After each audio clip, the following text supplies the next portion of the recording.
Welcome to the policy meeting.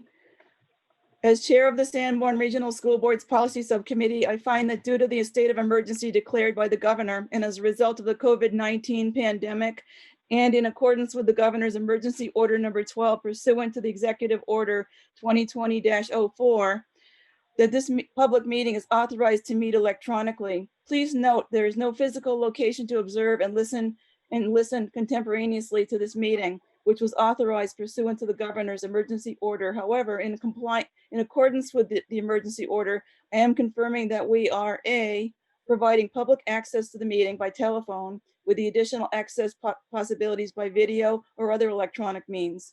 We are utilizing Zoom for this electronic meeting. All members of the Sanborn Regional School Board's Policy Subcommittee have ability to communicate contemporaneously during this meeting through this platform, and the public has access to contemporaneously listen and, if necessary, participate in this meeting through dialing the following phone number: 1-646-558-8656, and the meeting ID number is 988-2648. 9987, or by clicking on the following address, and it's youtube.com/c/SRSD meeting videos, and there's a link at the SAU 17 website. Or B, providing public notice of the necessary information for accessing the meeting. Well, I should say and B, we previously gave notice to the public of the necessary information for accessing the meeting, including how to access the meeting using Zoom or telephonically. Instructions have also been given at our website. There it is, sau17.net. C, providing a mechanism for the public to alert the public body during the meeting if there are problems with access. If anyone has a problem, please call 978-482-7394. or email the help desk at sau17.net. D, adjourning the meeting. If the public is unable to access the meeting, in the event that you are unable to access, the meeting will be adjourned and rescheduled. All votes taken during this meeting shall be done by roll call vote. So let's start the meeting by taking roll call attendance. When each member states their name, also state your presence and whether anyone else is in the room, so that we are compliant with the right to know laws. So I'll start. I'm Pam Brown, Policy Committee Chair, and I'm at home by myself.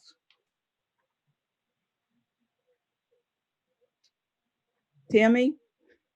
Tammy Mahoney, I'm in my home. There are family members around. Dawn?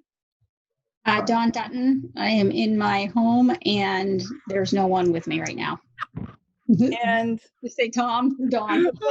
Public Administrator. Tom Ambrose, Director of the Nut House.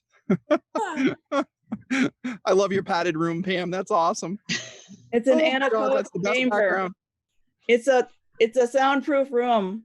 Oh, I thought it was like an insane asylum. Well, it could double as that, but that's awesome, Pam. Because most of southern New Hampshire and northern Mass can hear my birds. I'm in this soundproof All right, there, room. I'll get back into there we go. No, I'm on my deck and I'm alone. It's nice to see you all. All right. And Matt? I'm Matt Angel and I'm at the SAU office and there's no one here. Thank you. So for the minutes, I'd like to move to approve the minutes. Can I have a second? Second. Any changes to the minutes for 5/6/20? Any changes? No? So I'll approve the minutes. Tammy? Yes. Dawn? Yes. And Pam, aye. New business. So we have two policies tonight.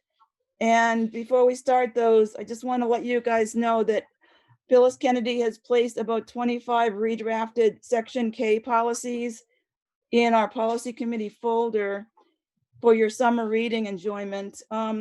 Section K concerns school community relations, and it's really a hodgepodge of different policies all thrown into one section. It covers everything from advisory committees to public use of facilities to complaints about instructional materials. So it covers a lot of topics. And when we do address these revisions, we're probably going to have to work with other subcommittees like facilities. Yep. And get their feedback on those. So those are there to begin reviewing. And tonight we have two policies that Mr. Angel said he wanted us to address immediately. He said, due to a recent audit from the New Hampshire Department of Education, we have to revise our policy GBEC, drug-free workplace. It's not fully compliant with federal law, and these are both required policies.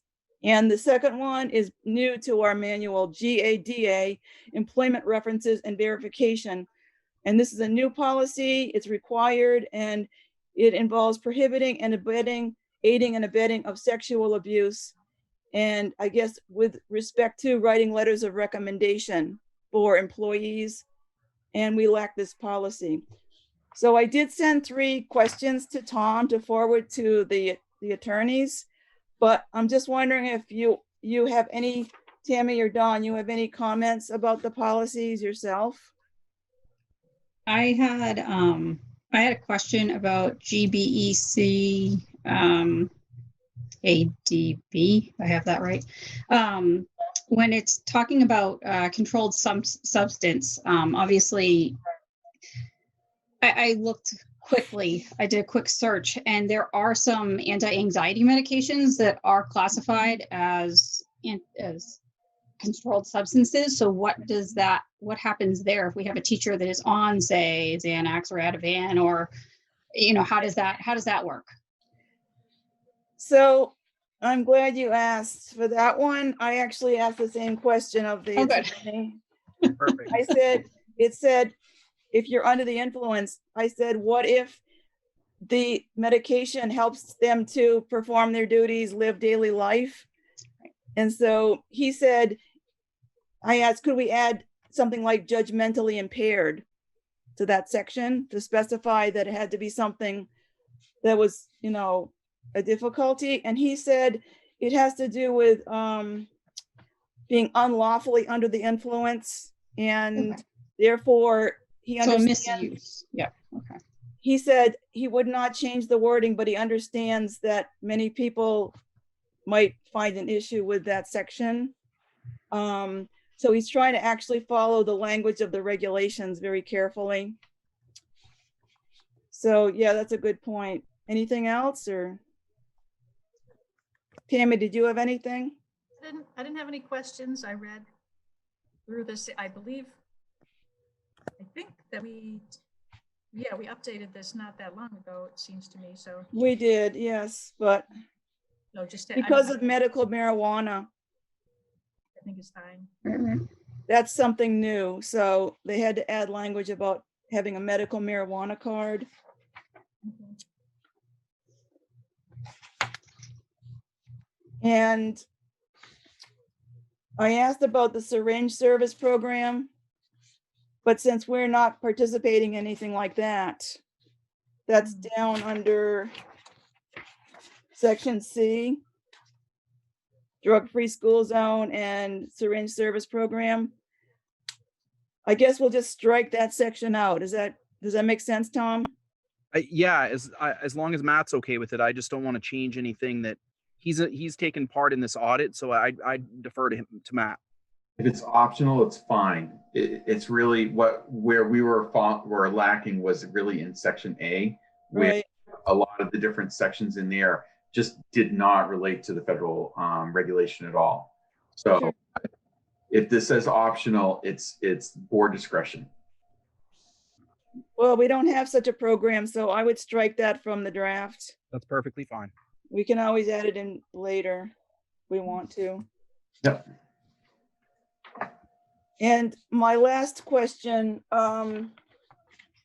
about that one, let me see. No, my next question is about the other policy, never mind.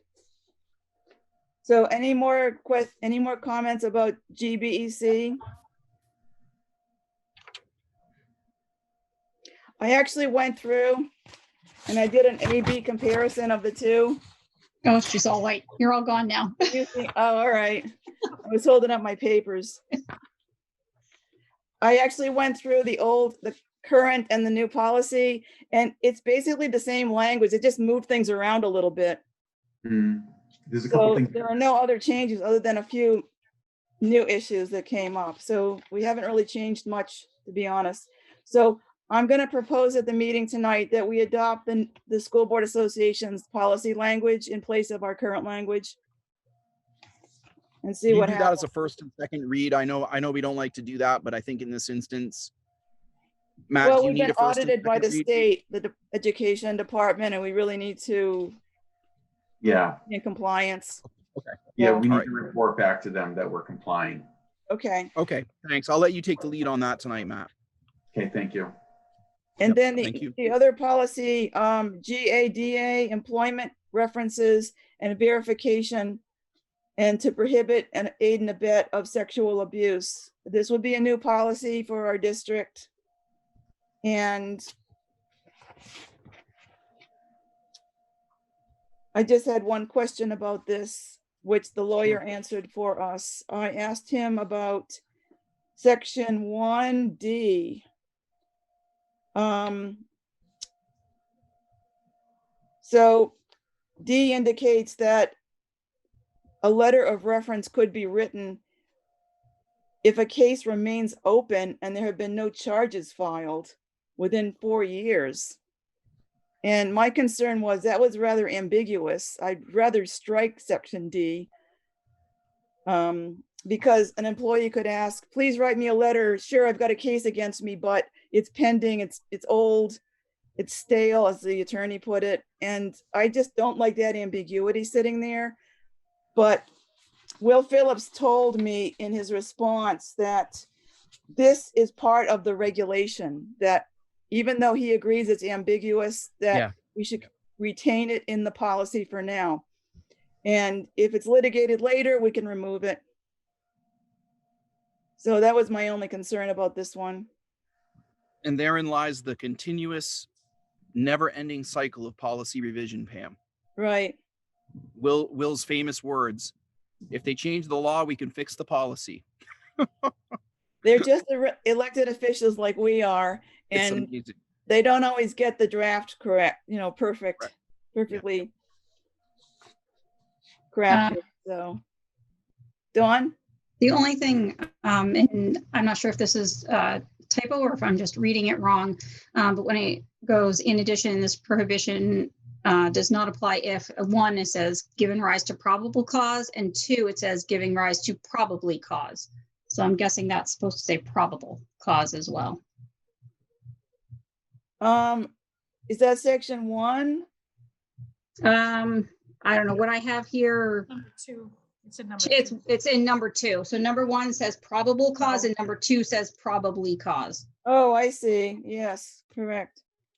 Good catch. Matt, I'm fine with that. Is that okay with you?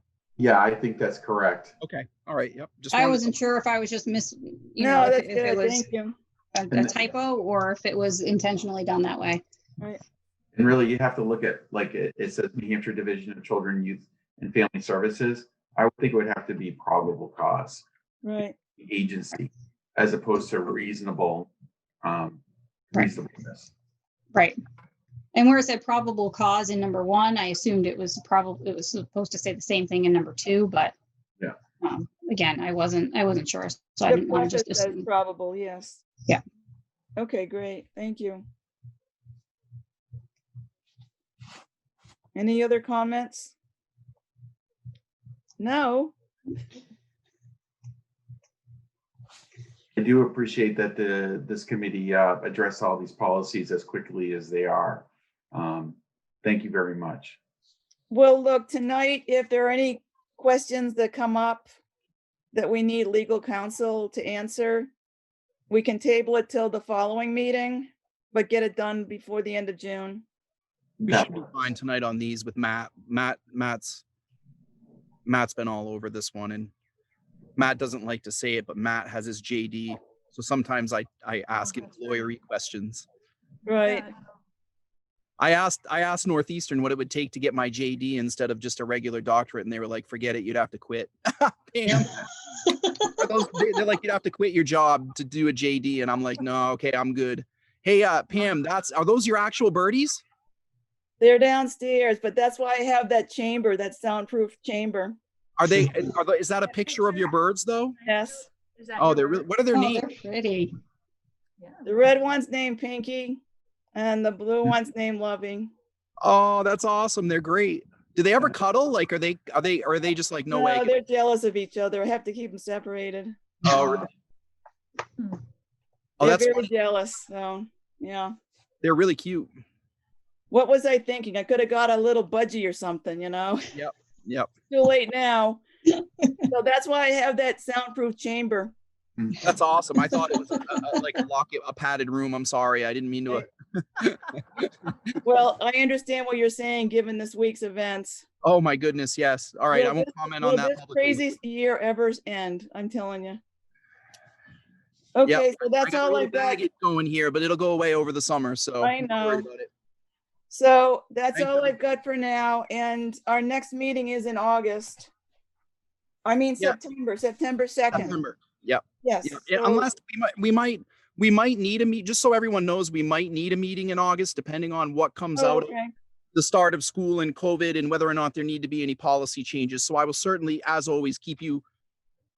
This summer really isn't going to be that relaxing. Like, we're going to have to really, work hard and be vigilant until Yeah. our kids are back to some sense of normalcy is all we all want. So I'll keep you posted. Okay. It is very disheartening that the governor and the state cannot decide on plans for the fall. I mean, I'm sure that they will once they have more data, they but can't do this at the last minute. It's just not fair. we will keep you posted. And I've got a Okay. little update tonight. So that's all I've got for today. Great. I'm going to eat some Meeting dinner. I'll see you at adjourned. 6.